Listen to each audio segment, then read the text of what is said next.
Shalom semua, Bapak Ibu rekan OMK yang terkasih dalam Tuhan kita Yesus Kristus. Bagaimana kabarnya? Semoga selalu sehat dan dalam lindungan Tuhan kita Yesus Kristus.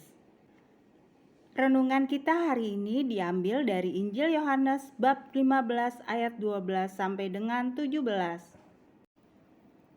Inilah Injil Tuhan kita Yesus Kristus menurut Yohanes. Dimuliakanlah Tuhan. Inilah perintahku, yaitu supaya kamu saling mengasihi seperti aku telah mengasihi kamu. Tidak ada kasih yang lebih besar daripada kasih seorang yang memberikan nyawanya untuk sahabat-sahabatnya. Kamu adalah sahabatku jikalau kamu berbuat yang kuperintahkan kepadamu. Aku tidak menyebut kamu lagi hamba, sebab hamba tidak tahu apa yang diperbuat oleh tuannya. Tetapi aku menyebut kamu sahabat, karena aku telah memberitahu kepada kamu segala sesuatu yang telah kudengar dari Bapa-Ku.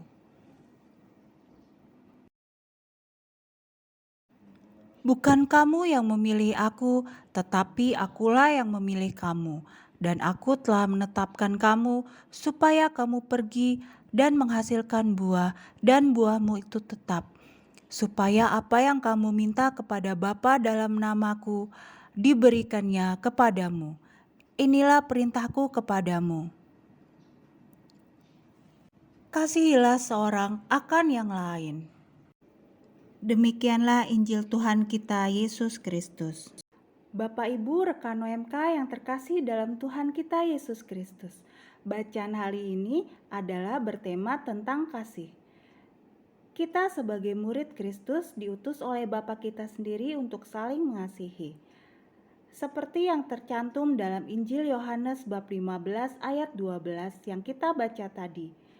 Inilah perintahku, yaitu supaya kamu saling mengasihi seperti aku mengasihi kamu.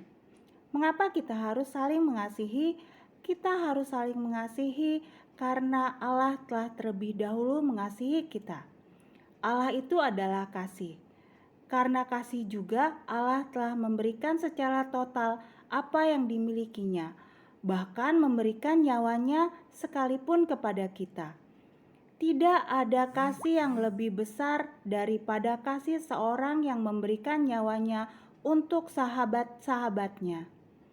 Karena kasihnya begitu besar kepada kita, maka ia memberikan nyawanya untuk kita sebagai penebusan dosa. Kita pun harus saling mengasihi seperti Allah telah mengasihi kita.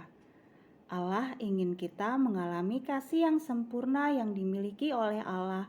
Allah ingin kita memiliki kasih Allah agar kita mengalami karya keselamatan Allah dalam hidup kita. Agar kasih kepada Allah dan sesama terus-menerus hadir dalam hidup kita. Lalu mengapa sekarang ini banyak sekali manusia yang tidak dapat mengalami kasih Allah? Bahkan manusia zaman sekarang tidak dapat mengasihi manusia seperti yang diperintahkan oleh Allah. Bagaimana ciri-ciri orang yang tidak memiliki kasih? Keegoisan, kesombongan, iri hati, dengki pada sesama, itulah yang terkadang membuat kasih itu pudar dalam diri manusia. Mungkin kita lebih banyak bersifat egois, mementingkan diri sendiri. Kita tidak dapat lagi peduli akan orang lain yang tertimpa musibah atau bencana, atau karena jabatan dan kedudukan kita menjadi orang yang sombong dan lupa terhadap sesama. Dalam 1 Korintus bab 13 ayat 4-8 berkata demikian, kasih itu sabar, kasih itu murah hati, ia tidak cemburu, ia tidak memegahkan diri sendiri dan tidak sombong. Ia tidak melakukan yang tidak sopan dan tidak mencari keuntungan diri sendiri. Ia tidak pemarah dan tidak menyimpan kesalahan orang lain. Ia tidak bersukacita karena ketidakadilan, tetapi bersukacita karena kebenaran. Ia menutupi segala sesuatu, percaya segala sesuatu, mengharapkan segala sesuatu, sabar menanggung segala sesuatu. Kasih tidak berkesudahan, nubuat akan berakhir, bahasa roh akan berhenti, pengetahuan akan lenyap. Orang yang memiliki kasih sudah tentu memiliki sifat-sifat seperti bacaan tadi. Ia itu seorang yang sabar, yaitu seorang yang murah hati, ia tidak pencemburu, ia tidak memegahkan diri sendiri dan tidak sombong. Ia selalu melakukan hal-hal yang sopan dan tidak mencari keuntungan diri sendiri atau sifat egoistis. Ia tidak pemarah dan tidak menyimpan kesalahan orang lain. Dia itu adalah seorang yang cepat mengampuni atau memaafkan. Ia tidak bersukacita karena ketidakadilan, tetapi ia bersukacita karena kebenaran. Ia pintar menutupi segala sesuatu, percaya segala sesuatu, dan selalu mengharapkan sesuatu. Dan ingatlah, dari ketiga hal ini, yaitu iman, pengharapan, dan kasih, hal yang terbesar adalah kasih. Lalu bagaimana jika kasih itu tidak ada lagi dalam diri kita? Kita adalah orang yang egois, kita adalah orang yang pencemburu, kita adalah orang yang cepat marah, atau kita tidak mudah mengampuni dan kita tidak murah hati. Bagaimana bila hal itu terjadi dalam diri kita? Maka kita harus meminta kepada Roh Kudus agar kasih yang mula-mula yang kita dapatkan saat pembaptisan maupun saat pencurahan Roh Kudus agar dicurahkan dalam diri kita kembali. Mintalah supaya kasih Allah berkobar-kobar dan berkobar dalam diri kita. Allah telah memberikan kasih-Nya secara cuma-cuma kepada kita, maka kita pun harus secara cuma-cuma membagikan kasih Allah kepada sesama kita.